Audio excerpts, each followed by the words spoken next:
yang namanya persatuan, kita perlu menyatukan semua unsur-unsur yang ada menjadi satu kekayaan nasional. Nah, makanya karakter bangsa kita atau nasionalisme bangsa kita yang ketiga itu persatuan. Yang keempat, nasionalisme kita itu adalah di dalamnya nilai demokrasi, musyawarah, dan mufakat. Ya, jadi bentuk dari karakter bangsa kita itu adalah musyawarah mufakat. Kalau musyawarah mufakat sudah pasti itu merupakan sila keempat, ya teman-teman. Jadi di sini ini katanya, nilai-nilai demokrasi itu merupakan nilai kearifan lokal masyarakat Indonesia dalam mengambil sebuah keputusan. Nah, itu yang menjadi karakternya bangsa Indonesia, yaitu nilai demokrasi, ya, nilai nasionalisme yang ada, nilai demokrasi yang ada dalam nasionalisme. Kemudian nasionalisme kita yang terakhir itu ada nilai keadilan sosial. Nah, nilai-nilai keadilan sosial itu berasal dari keadilan sosial. Ya, itu udah pasti terdapat dalam sila kelima nih, teman-teman. Ya, dalam menjalankan fungsinya setiap warga negara harus memiliki keadilan kebersamaan. Nah, ini nih, kan ada kata sosial, ya. Jadi kita ambilnya dari perkata nih, teman-teman. Sosial. Kalau sosial berarti karakter masyarakat kita itu apa? Kebersamaan tadi. Ya, ini dia. Karakter kebersamaan, karakter gotong royong itu ada dalam nilai keadilan sosial, ada dalam nilai nasionalisme kelima, yakni ke Pancasila kelima. Ya, jadi itu karakter kita di dalam Pancasila. Ya, sudah jelas itu ada nilai ketuhanan, kemudian nilai kemanusiaan, ada nilai persatuan, demokrasi, kemudian musyawarah mufakat, dan terakhir itu adalah keadilan sosial. Kemudian apalagi nilai nasionalisme yang ada di pembukaan Undang-Undang Dasar. Nah, ini teman-teman bisa lihat nih. Nilai nasionalisme dalam pembukaan Undang-Undang Dasar itu sudah jelas terdapat dalam alinea keempat. Dalam alinea keempat udah ada di situ tujuan nasional kita. Ya, ini kalau teman-teman yang rajin dulu nih, ya yang rajin dulu upacara bendera pasti udah hafal, udah terngiang-ngiang nih pembukaan Undang-Undang Dasar itu tuh apa aja ya.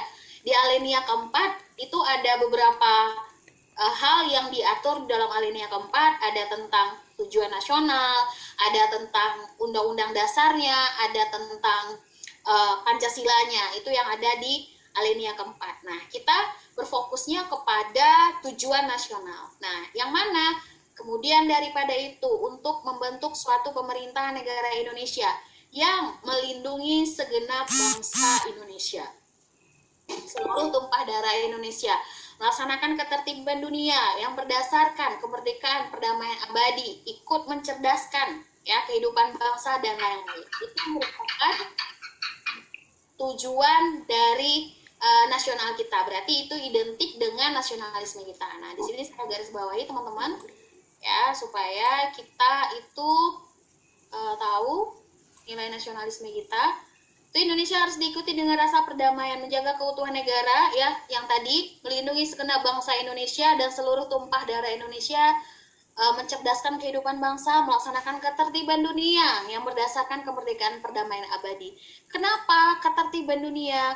Karena supaya nih kita tidak ada rasa congkak ya. Jadi karena kita berbeda dengan negara lain, karena kita tuh negaranya Bhinneka Tunggal Ika, karena kita itu negaranya negara Nusantara, kepulauannya banyak, jadi kita merasa congkak dan angkuh sendiri gitu. The recording has stopped. Itu yang benar-benar harus kita hindari gitu. Jadi supaya tidak muncul nih sikap-sikap kayak gini nih, chauvinisme. Ini termasuk yang paling sering juga nih keluar kata-kata, baik di kadang juga di verbal juga ada nih ya, di TIU yang verbalnya chauvinisme. Makanya kita harus ikut dalam perdamaian dunia gitu. Itu dalam pembukaan Undang-Undang Dasar. Kemudian dalam Undang-Undang Dasar 1945. Nah, ini teman-teman harus mulai baca nih dari sekarang ya. Undang-Undang Dasar 1945 ini ya, nanti pas belajar pilar negara nanti kita kasih tips untuk bagaimana caranya bisa tahu makna-makna dari Undang-Undang Dasar 1945 supaya jangan terlalu banyak hafalan ya, teman-teman. Nah, di sini pasal yang berkaitan dengan nasionalisme itu ada yang pertama pasal 27 ayat 3, itu ada bela negara. This meeting is being recorded. Nah, jadi ada 27 ayat 3 teman-teman. Kemudian ada pasal 30 ayat 1 sampai 4. Nah, ini tentang pertahanan dan keamanan. Kalau 27 ayat 3 ini adalah tentang bela negara, 30 ayat 4 ini adalah ayat 1 sampai 4 ini adalah tentang tentang pertahanan dan keamanan. Kemudian juga ada namanya penggunaan bahasa Indonesia sebagai bahasa persatuan, ini pasal 36.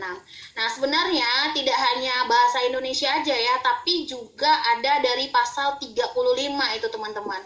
Jadi ada identitas nasional identitas nasional ya, itu dari pasal 35 ya, 36, 36A, 36B teman-teman. Nah, ini pasal 35 ini adalah tentang bendera merah putih. 36 itu adalah bahasa persatuan, ya, bahasa persatuan. Kemudian 36A ini adalah lambang, ya, lambang negara Indonesia. Kemudian 36B ini adalah lagu kebangsaan. Nah, ini nih identitas nasional kita. Ya, jadi tidak hanya pasal 35 aja sih. Bahasa. 36 aja sih sebenarnya. Tapi dari 35, 36, 36A, 36B gitu. Oke. Kemudian ada juga pasal 25A. Nah, ini nih yang tadi kita bilang itu negara kepulauan bernama Nusantara itu ada di dalam pasal 25A dalam Undang-Undang Dasar. Ya, kemudian juga ada pengertian warga negara Indonesia pasal 26. Nah, ini yang berkaitan dengan nasionalisme. Nah, jadi nanti bisa jadi keluar dalam ujian itu nasionalisme tentang Pancasila, nilai-nilai yang ada dalam Pancasila, kemudian bisa jadi nilai-nilai nasionalisme dalam pembukaan Undang-Undang Dasar, atau bisa juga keluar dalam ujian itu nilai-nilai nasionalisme dalam Undang-Undang Dasar. Atau bisa juga keluar kayak tadi, pertanyaan-pertanyaan yang sifatnya analisa dan juga sifatnya adalah aplikasinya gitu ya, kayak misalnya apa sih yang kita butuhkan dalam menghadapi arus globalisasi, dalam menghadapi individualitas dan lain-lain ya, kayak gitu. Jadi kalau teman-teman udah paham nih konsepnya, teman-teman bakalan bisa kok menjawabnya kayak gitu ya. Nah, kemudian bentuk-bentuk nasionalisme ini sebentar aja ya teman-teman, ini sekali lalu aja. Nah, nasionalisme itu ada nasionalisme negara dan kewarganegaraan, artinya karakter bangsanya diperoleh dari partisipasi aktif warga negaranya. Kemudian ada nasionalisme etnis. Etnis ini berkaitan dengan kesukuan ya, kayak misalnya negara Cina. Nah, negara Cina kita udah kebayang nih kalau kita bilang negara Cina, pasti etnisnya Tionghoa, pasti kayak gitu ya. Kemudian nasionalisme organik atau identitas itu lebih pada karakter yang sangat menguat pada bangsanya. Kemudian kalau nasionalisme budaya, berarti negaranya itu mencerminkan sebuah budaya. Contoh misalnya India itu sangat terkenal dengan kasta-kastanya. Itu kan budaya mereka tuh, kasta Brahmana, kasta Waisa, Sudra gitu. Nah, itu adalah nasionalisme budaya. Jadi India salah satu nasionalismenya itu adalah budaya. Kemudian nasionalisme agama. Kalau nasionalisme agama contoh negaranya berarti karakter bangsanya itu lebih ke agama. Contoh misalnya Arab Saudi itu udah pasti negara Islam. Kemudian negara-negara Timur Tengah itu udah pasti negara Islam. Kemudian kalau negara di luar itu misalnya kayak negara Vatikan ya. Vatikan itu adalah sebuah negara kecil di kota Roma. Nah, negara Vatikan itu adalah negara yang yang nasionalismenya adalah nasionalisme Katolik, ya kan? Nah, itu dia. Jadi ini bentuk-bentuk nasionalisme. Nah, kalau Indonesia, kita bilang kalau Indonesia itu yang mana sih nasionalismenya? Tidak bisa kita katakan nasionalismenya etnis, tidak bisa. Karena negara kita bukan satu etnis saja, tapi banyak sekali. Nasionalisme budaya juga kita tidak bisa mengatakan negara kita nasionalisme budaya. Karena apa? Budaya di negara kita itu tuh banyak. Misalnya kayak budaya Sumatera Barat, budaya Jawa, Sunda, dan lain-lain. Ya, jadi nggak bisa dikatakan negara kita itu nasionalismenya budaya. Kemudian nasionalisme agama apalagi ini malah tidak bisa sama sekali gitu ya. Nah, jadi Indonesia itu nasionalismenya apa sih gitu? Nasionalismenya lebih kepada organik dan identitas, karena dia sangat menjunjung karakternya itu sangat kuat dengan identitasnya yang kebinekaan dan kemajemukan tadi ya.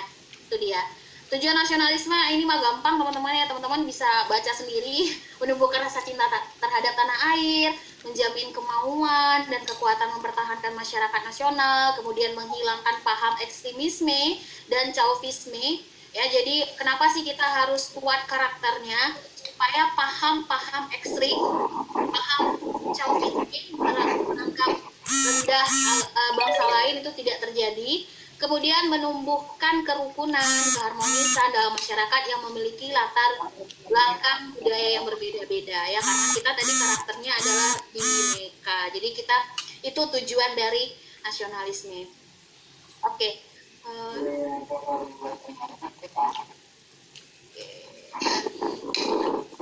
Nah, ini latihan soal, ini sama ya teman-teman nih, kayaknya kopi 2 kali nih kayaknya materi. Oke, nah sekarang kita lihat dulu. Ini kok bisa tercoret ya layar saya juga heran ini.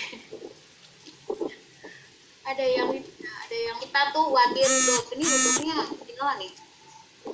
Wage Rudolf Supratman pertama kali diperdengarkan untuk membangkitkan rasa nasionalisme pada saat A. Rapat Organisasi Budi Utomo, B. Proklamasi Kemerdekaan, C. Sumpah Pemuda, D. Sidang BPUPKI, atau E. Peristiwa Rengas Dengklok.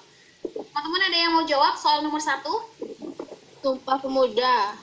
Siapa bilang Sumpah Pemuda? C. Kenapa C jawabannya teman-teman? Ayo, ada yang bisa kasih alasan? Nah, untuk menyatukan. Ya, jawabannya benar ya, C. Sumpah Pemuda. Ini diperdengarkan pertama kali pada waktu itu si W.R. Supratman itu memperdengarkan tapi masih dalam lirik, maksudnya dalam instrumen gitu, instrumentalnya biola pada waktu itu. Ya, jadi C. Sumpah Pemuda itu diperdengarkan pertama kali. Kemudian yang kedua, fenomena generasi muda yang mengalami kepudaran terhadap jiwa nasionalisme disebabkan karena apakah orientasi nasionalisme itu adalah sikap dan perbuatan, atau labeling nasionalisme menjadi stigma bagi generasi muda, atau ukuran nasionalisme dipahami hanya sebatas perjuangan secara fisik, atau kurangnya daya juang terhadap tantangan perubahan zaman, atau kurangnya sosok hero yang ada. Mana jawabannya? D. B. B. Labeling nasionalisme menjadi stigma bagi generasi muda. Oh, C. C. Oke, kita bahas satu-satu nih. Ini kayaknya ada perbedaan nih. Kalau jawabannya yang A, orientasi nasionalisme adalah sikap dan perbuatan. Nah, bukan itu jawaban yang tepat ya, karena fenomena generasi muda itu tuh bukan orientasinya yang dipermasalahkan. Nah, kemudian yang B, labeling nasionalisme menjadi stigma. Stigma yang seperti apa gitu ya? Kalau misalnya ada stigma negatif nih bisa jadi nih, gitu ya. Stigma yang seperti apa gitu. Maka A dan B bukanlah jawabannya yang tepat.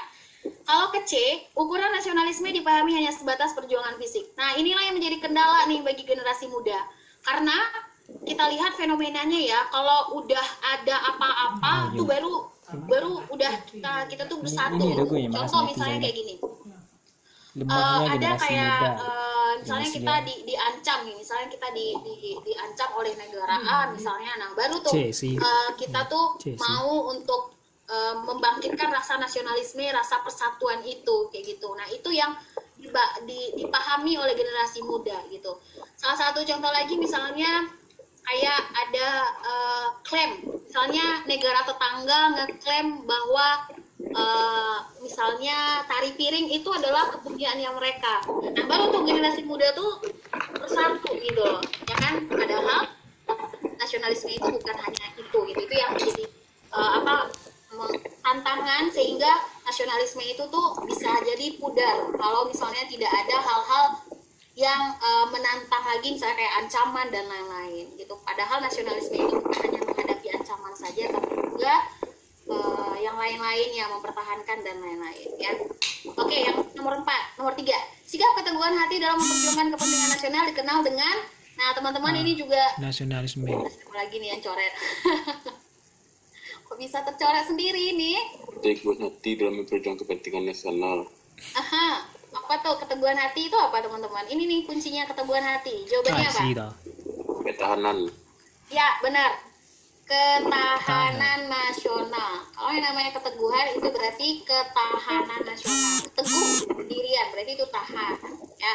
Nomor 4, memupuk rasa nasionalisme kebangsaan bagi masyarakat Indonesia berdasarkan keberagaman suku, agama, ras, dan antar golongan agar apa? Teman-teman, jawabannya Apakah bangsa Indonesia menjadi mandiri? Tidak. D. Ya. D, good. Jawab. Identitas nasional terjaga. Ya, itu dia pentingnya rasa nasionalisme. Kemudian yang kelima, nasionalisme yang lahir di Indonesia bukanlah nasionalisme barat, melainkan nasionalisme of humanity yang dikemukakan oleh Insinyur Soekarno, yang berarti bahwa, nah, ingat tadi sila kedua, karakter bangsa lahir dari kemanusiaan. Nah, C jawabannya. Yang kayak gini nih teman-teman, ujian CPNS itu. Ya. Iya. Nomor 6. Semangat nasionalisme baru dalam usaha pergerakan kemerdekaan diawali dengan munculnya organisasi, udah jelas. Utomo. Budi Utomo. Oke.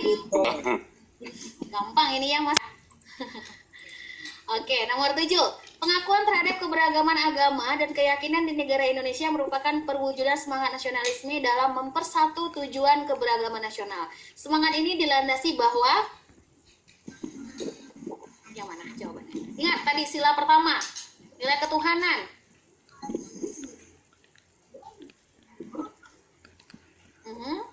Gimana jawabannya? Iya. D atau E? Saya kasih pilihan nih. A, B, C itu agak kurang tepat.